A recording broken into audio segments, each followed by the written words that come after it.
ত্রাণের ট্রাক আটকিয়ে রেখে আমাদের আনসার ভাইয়েরা আন্দোলন করতেছে। আমি অবাক হয়ে গেলাম যখন জাতি একটা কঠিন একটা সিচুয়েশন অতিবাহিত করছে, মানে একটা দুর্যোগ, বিশেষ করে বানভাসী যে সমস্ত আমাদের ভাই বোনেরা কষ্টের মধ্যে আছে, ওনাদের যে ত্রাণের ট্রাক সেখানে আটকিয়ে রেখে ওনারা আন্দোলন করছে।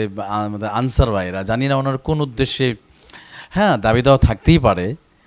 হ্যাঁ, ইদানিং কেন জানি না মানুষ আসলে মানুষের কি তোর বাক স্বাধীনতা ফিরে পেয়েছে, তো যেগুলো গত 10-15 বছরে যারা এভাবে দাবি দেওয়া উঠাতে পারে নাই, এখন একদিন দুদিন পর পর দেখা যায় যে রাস্তা মোড়ে মোড়ে উনি ও দাবি এই দাবি। আচ্ছা ঠিক আছে, মানুষ চাইতেই পারে, কিন্তু আপনি এমন সময় আপনি ত্রাণের ট্রাক আটকিয়ে রেখে, এটা কি বিবেকে একটু বাঁধলো না? আর এটা কি খুবই প্রয়োজন হয়ে গেল? একটু 2টা দিনকে আমরা অপেক্ষা করতে পারি না ভাই? যারা আপনি কি খেয়াল করেছেন যে কুমিল্লা, ফেনী, লক্ষ্মীপুর এলাকা ছোট ছোট বাচ্চারা যখন পানির জন্য হাহাকার করতেছে, তারা পানি কমে যাচ্ছে কিন্তু ওনাদের ঘরে খাবার নেই। অনেক ভালো ভালো ফ্যামিলির মানুষ। একজন ভাই তো আমি এরকম দেখলাম, উনি বলছে যে প্রতি বছর উনি কয়েকটা গরু কুরবানি করে গরিবদের মাঝে তিনি নিজেই বিতরণ করতেন। মানুষের নিজের পুকুরে মাছ মানুষের খাবার দিতেন। আজকে তিনি আজকে ত্রাণ মানে জন্য অপেক্ষা করতেছে। এই ত্রাণের ট্রাকগুলো গেলে মানুষের মুখে একটা হাসি ফুটবে, আর আপনারা এটা বন্ধ করে এই সময় চাবে আপনার 2 দিন পরে একটু চান না? এতদিন কি করেছেন এই গত 15-16 বছর? এখন কেন জানি মনে হয় সবার দাবি দেওয়া।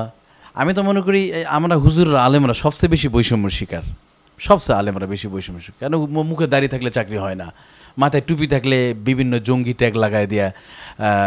এই যে বিসিএসের যে ছেলেরা ফার্স্ট হয়েছিল, উনি শুধু দাড়ি ছিল, উনি নামাজ পড়তেন না, মেবি এরকম, চাকরি হয় নাই।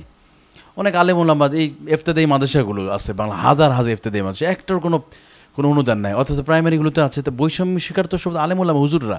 দেখেছেন রাস্তায় কোনো হুজুররা নামছে? কোনো দাবি দেওয়া নেই কেন? এই সময় নামা, এটা বিবেকের চিন্তা করা উচিত। আপনি কতটা মানে মানসিক অসুস্থ, মানে এই সময় ত্রাণের জন্য আজকে দুর্যোগ আমাদের দেশে ধর্ম বর্ণ নির্বিশেষে সবাইকে কেন জানি একত্রিত করে ফেলেছে। হিন্দু ভাইয়েরা দেখছেন তারা তাদের পূজার টাকায় ত্রাণের মানে বানভাসী ভাইদের জন্য দান করতেছে, মসজিদ থেকে যাচ্ছে, প্রত্যেকটা মসজিদ থেকে ছোট বাচ্চা ওমরা করবার জন্য নিয়ত করেছিল, সেই টাকা সে বানভাসী ভাই বোনদের জন্য দান করে দিচ্ছে। প্রতিবন্ধী মানুষ, হাতটা নেই, হাঁটতেও পারে না, উনি কথা বলতে পারে না, উনি চলে আসছে। আর এমন সময় এসে আপনারা এই আন্দোলন, এটা কিসের আন্দোলন আমি তো বুঝি না। আপনার কি 2-3টা দিন 5টা দিনকে আমরা ধৈর্য করতে পারি না? আপনি যদি 5-10 বছর 15 বছর পারলেন মুখ বন্ধ করে থাকতে, আর এখন কি হয়ে গেল যে এই 2টা দিন এই বানভাসী ভাইদের জন্য আমরা অপেক্ষা করতে পারি না? আমি ওই সমস্ত আনসার ভাইদের কাছে, বিবেকের কাছে প্রশ্ন করতে চাই, ভাই অবশ্যই আপনার 100% আপনি কোনো দাবি থাকতেই পারে, একটু পরে করেন।